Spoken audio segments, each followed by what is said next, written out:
అందరికీ నమస్కారం.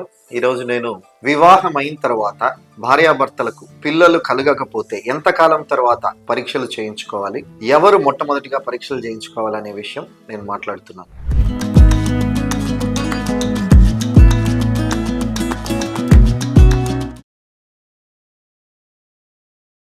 వివాహమై భార్యాభర్తలు రెగ్యులర్గా ఇంటర్ కోర్స్ చేస్తూ 6 నెలల నుండి 9 నెలల వరకు సంతానం లేకపోతే ఖచ్చితంగా డాక్టర్స్ దగ్గరికి వచ్చి ఇవాల్యుయేషన్ చేసుకోవాలి. ఇదివరకు పాతకాలంలో 1 ఇయర్ వరకు అని చెప్పేవారం, కానీ ఇప్పుడున్న పరిస్థితిని బట్టి 6 monthsకే పిల్లలు కలగకపోతే, ప్రెగ్నెన్సీ రాకపోతే ఇవాల్యుయేషన్ చేయాలి. అయితే భార్యాభర్తలు ఇద్దరి మధ్యలో ఎవరికి ఫస్ట్ చేయాలి? సాధారణంగా ఎక్కువ శాతం ఫీమేల్స్కే చేస్తూ ఉంటారు, కానీ మొట్టమొదటిగా పిల్లలు లేనప్పుడు ఇవాల్యుయేషన్ చేయవలసింది పురుషులకు.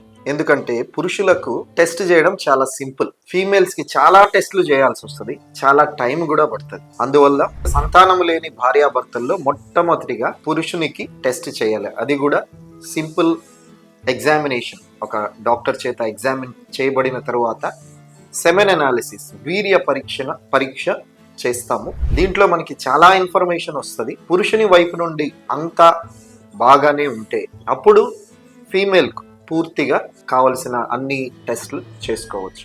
కాబట్టి మొట్టమొదటిగా ఇవాల్యుయేషన్ చేయవలసింది ఫీమేల్కి. అయితే చాలాసార్లు మగవాళ్ళు ఏమనుకుంటారంటే, మేము సెక్స్ బాగానే చేస్తున్నాము, మాకేం సమస్య లేదు అనే అపోహలో ఉంటారు.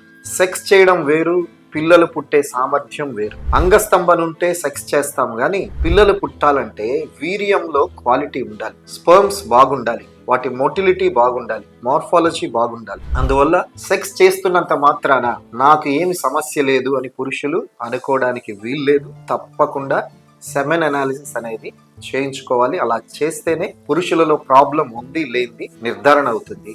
కాబట్టి వివాహమై 6 నెలలకు గర్భం రాకపోతే మొట్టమొదటిగా టెస్ట్ చేయించుకోవాల్సింది పురుషులే. Thank you.